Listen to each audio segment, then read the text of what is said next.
Olá, eu sou Ismael Moraes, do blog do Ismael. Hoje estou em Brasília, na sede do Partido dos Trabalhadores, e vou conversar com a presidenta nacional do PT, Gleisi Hoffmann, que é deputada federal. Bom dia, Gleisi Hoffmann. Bom dia, Ismael. Um prazer estar te recebendo aqui na sede do PT, no nosso estúdio da TV PT, e um prazer estar falando com você também e poder ser pessoalmente, não por Zoom. Eu que agradeço. Gleisi, você acompanhou as manifestações da extrema-direita do Bolsonaro na Avenida Paulista, dia 25. Que avaliação você faz desse momento? Eu acho que o Bolsonaro mostrou uma força mobilizadora da sua base social, em defesa dele, em defesa do golpe. Aquele ato lá foi para legitimar, para eles dizerem, nós somos golpistas, viu? Estamos aqui agora querendo pedir anistia. Então foi esse esforço que ele fez, né? Além de misturar muito a questão da religiosidade, de Deus com política, o que é muito ruim, né? Eu acho que para a fé das pessoas, enfim, eu como cristã me sinto muito incomodada com isso.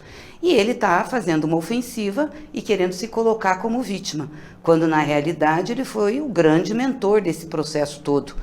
Se nós tivemos a destruição da Praça dos Três Poderes, foi porque ele incentivou, porque ele permitiu. Antes disso, nós tivemos um atentado à bomba no aeroporto de Brasília, só não foi pior porque falhou uma segunda bomba que iam soltar. Tivemos quebra-quebra aqui no dia da diplomação do presidente Lula, aqueles acampamentos nas portas dos quartéis. Ele alimentou aquilo o tempo inteiro, ou seja, não reconheceu o resultado das urnas, não quis reconhecer e atacou a democracia.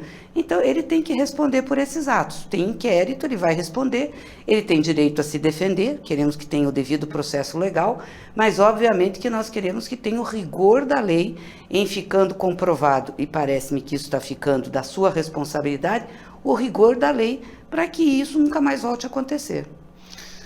Presidenta Gleisi, as pesquisas de opinião mostram uma queda na popularidade do presidente Lula e também do governo. O que a senhora atribui a isso? Porque são vários projetos, programas. Ontem mesmo, lançamento de 100 institutos de educação, o PAC, né? Eu queria que a senhora avaliasse esse momento também. Eu acho que tem problema de duas ordens. A questão mais de economia popular e a questão política, de disputa política. De economia popular, claro que os indicadores do governo são todos positivos. Se você pegar a economia, o crescimento do PIB, a redução da inflação, o aumento real do salário mínimo, a melhoria nas condições do Bolsa Família, a desoneração do imposto de renda, o desenrola, são programas importantes que já fizeram um efeito na vida financeira do Brasil. Qual é o problema que eu acho? É que nós pegamos uma base muito baixa na economia popular. Veja, desde que o Temer assumiu, não teve reajuste do salário mínimo, não teve uma mudança estrutural no Bolsa Família, ele foi e voltou com aqueles ápices do Bolsonaro, bem eleitoreiros, né? A gente ficou com a tabela do imposto de renda congelada para descontos há muito tempo. Então, ou seja, a base da economia popular estava muito prejudicada, muito prejudicada. Então, embora os indicadores que o presidente Lula trouxe e fez o esforço do governo, não conseguiram dar uma sensação de super melhora na vida das pessoas. É um pouco o que eu estou entendendo da avaliação das pesquisas do ponto de vista da economia popular, né? Então, subiu a renda, 11 e poucos %, mas eu não sei se isso foi sentido de fato no bolso das pessoas. Aumentou o emprego, mas não necessariamente talvez um emprego de melhores qualidades ou melhor remuneração. A gente tem que entender isso, Ismael, o que aconteceu nesse processo para ter tanto programa lançado e não ter por parte das pessoas talvez essa leitura. Então acho que isso tem que entender. A outra coisa é a disputa política. Ou seja, o grupo do Bolsonaro se reorganizou em 23, depois do processo eleitoral, e está fazendo uma disputa política renhida, com as suas fake news, com as suas mentiras, né? E o dia inteiro fica chegando na casa das pessoas isso. E o presidente Lula também tem sido alvo, né, de muitas críticas, inclusive por analistas, jornalistas, a própria mídia, né, por estar enfrentando alguns problemas que são importantes para o desenvolvimento do Brasil. Então, esse conjunto, né, de ações políticas, de disputa política, eu não tenho dúvidas que também levaram esse desgaste. Agora, cabe a nós, do partido, cabe ao governo, ter um reposicionamento e fazer esse enfrentamento.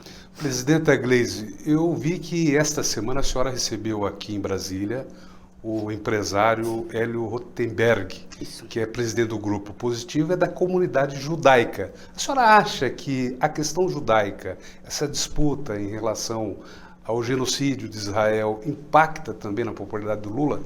Não, eu acho que isso foi mais um fato político que eles tentaram usar para desgaste, principalmente com a comunidade evangélica, né, com esse setor. Mas não é isso que é determinante para uma avaliação positiva ou negativa, né? Acho que impacta com um conjunto de ações. E eu recebi, sim, fiquei preocupada com o que eles vieram me relatar, com o dia a dia, que eles têm sofrido muitos ataques, enfim, isso tem recrudescido, né? Disse a eles que jamais nós fizemos ataque à comunidade judaica ou ao povo israelense. Nós temos críticas contundentes ao governo de Israel, a Netanyahu, a política de extrema-direita que está lá. Aliás, o povo israelense tem feito manifestação contra Netanyahu e a forma como ele está conduzindo a situação na faixa de Gaza, que é um massacre ao povo palestino, né? Um genocídio. Ali nós não temos uma guerra, nós temos um exército bem preparado contra uma população. Agora, isso não pode ser usado para atacar o povo judeu, para atacar o povo israelense. Isso tem que ser uma crítica contundente à condução política do governo de Israel, que é o grande responsável por essa situação. Presidenta Gleisi Hoffmann, dia 1º de abril, dia da verdade, começa o julgamento do ex-juiz e senador Sérgio Moro pelo TRE do Paraná. A senhora tem alguma expectativa disso? Eu espero que a justiça seja rigorosa e realmente coloque a lei para valer nesse julgamento. É isso que eu desejo. E óbvio que vendo que tem o processo, né, pelo que me relataram os advogados, eu acho que ele tem muita culpa ali naquele processo. Mas vamos aguardar. Acho que o TRE tem que fazer o julgamento e depois tem os processos aqui no TSE. Presidenta Gleisi Hoffmann, a senhora é autora de uma ação no TRE contra a transferência do domicílio eleitoral da deputada Rosângela Moro, esposa do ex-juiz Sérgio Moro. Como é que está essa situação? Não, eu não sou autora, nem o PT nacional, é o PT de São Paulo e o PT do Paraná. Verdade, é o PT do Paraná, o PT de São Paulo e o PT de Curitiba. Exatamente. Porque o entendimento lá por parte de São Paulo é que São Paulo perde uma deputada. São Paulo, que se não me engano, tem 70 deputados federais. Quer dizer, a transferência de domicílio eleitoral retira a Rosângela Moro do domicílio eleitoral de São Paulo. Então, como que fica? São Paulo vai ficar com 69 deputados federais? Rosângela Moro vai atuar como? Vai levar as emendas dela para o domicílio eleitoral que ela estava ou que ela mudou? Então, São Paulo está muito ressentido. Inclusive, eu vi já movimentos de suplentes dela também nesse sentido. Porque é um problema, né? A pessoa se elege por um lugar, coloca o seu domicílio e depois muda. E o Paraná, porque acha que isso é muito oportunismo. Ela deve ter achado o Paraná pequeno demais politicamente para ela fazer uma disputa, foi para São Paulo junto com o marido, por uma visão pessoal, e agora quer voltar para o Paraná porque pode ter a oportunidade de disputar o Senado. Aí depois que acontecer isso, ela vai para onde? Então, eu acho que a política não pode ser errática assim.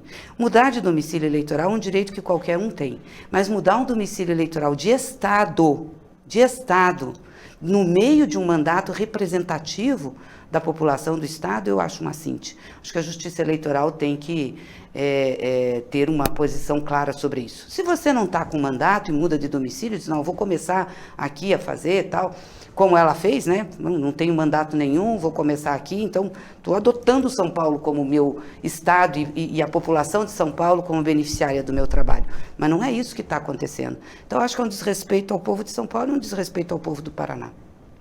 Presidenta Gleisi Hoffmann, e as eleições internas do PT de Curitiba? Dia 24 haverá uma disputa. Como é que está isso?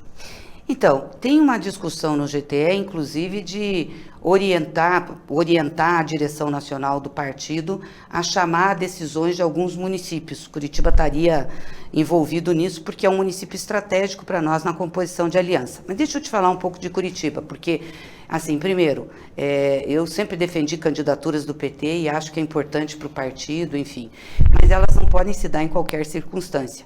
Acho legítima a colocação da deputada Carol D'Artora, do deputado Zeca Dirceu, mas nós temos uma discussão, você mesmo acompanha já há muito tempo, desde a eleição de 22, com uma frente, a formação de uma frente de partidos no Paraná. PSB, PDT, PV, PCdoB, PSOL, Rede, junto com o PT.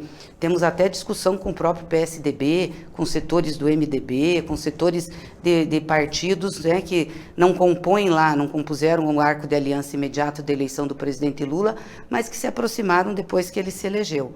E por que isso é importante para nós? Porque nós estamos vendo como está a extrema-direita, como está o bolsonarismo. Se a gente não tiver um campo maior, a gente não faz um enfrentamento sozinho, só o PT. Nós precisamos desse enfrentamento de um campo democrático para fazer essa ação em relação à extrema-direita. E principalmente no Paraná, em Curitiba, onde o presidente Lula teve um desempenho muito abaixo da média das outras capitais, que junta ali o lajavatismo com o bolsonarismo e dá esse caldo. Então, se a gente não compreender isso, a gente não agrega. Então, para nós é muito importante. E a orientação da direção nacional é para que essa frente se mantenha em todos os estados brasileiros. Então, nós estamos fazendo discussão com esses partidos, em lugares que eles nos apoiam como candidatura a prefeito e em lugares em que apoiamos eles. No caso de Curitiba, o Luciano Dutti aparece melhor nas pesquisas e posicionado. Tanto que o PSB nacional já disse que ele é uma das prioridades de candidatura do PSB. Nós temos Recife, com o João Campos, que eles priorizaram, e temos Curitiba, que eles priorizaram com o Luciano Dutti. E nós precisamos de apoio, por exemplo, em Juiz de Fora, que a gente já tem a prefeita Margarida e que é importante eles estarem junto conosco. Precisamos em Natal, que a gente lançou a nossa deputada Natália, e ela está em segundo lugar, bem posicionada, precisamos do apoio deles, né? Precisamos, enfim, em vários outros lugares. Então, a gente, nessa composição nacional, faz um pouco esse balanço. Então, sem tirar a legitimidade dos companheiros que se colocam, acho que o PT vai ter que decidir se vai manter esse campo formado em Curitiba, que nos é muito importante para 26, para a reeleição do presidente Lula, ou se vai com uma candidatura própria, que pode ser legítima, mas que pelas circunstâncias e pelo quadro político que a gente tem, em algumas pesquisas que nós já vimos em Curitiba, não vai ter um poder de disputa mais efetivo. Então, presidenta Gleisi Hoffmann, a frente ampla, com o PT não estando na cabeça, exemplo de São Paulo e Curitiba, pode ser o novo normal do PT. Pode ser. Aliás, o PT nunca... O pessoal diz que o PT é hegemonista, etc. Mas a gente apoia muitas candidaturas. Estamos apoiando em Belém do Pará, o prefeito que vai se reeleger, o Edmilson Rodrigues. Vamos apoiar no Rio, possivelmente, o Eduardo Paes. Então, em vários locais, vamos apoiar em Recife o João Campos, vamos apoiar na capital do Maranhão o deputado Duarte Júnior, que é do PSB. Então, a gente tem construído isso, porque para nós o resultado importante da eleição não é só quantos prefeitos o PT vai ter, quantos prefeitos esse campo democrático popular elegeu. Isso que conta nesse processo das eleições municipais de 24. Presidenta Gleisi Hoffmann, eu soube aqui em Brasília que o vice-presidente Geraldo Alckmin vai ao Paraná na semana que vem. Isso mesmo. É para sacramentar essa frente ampla?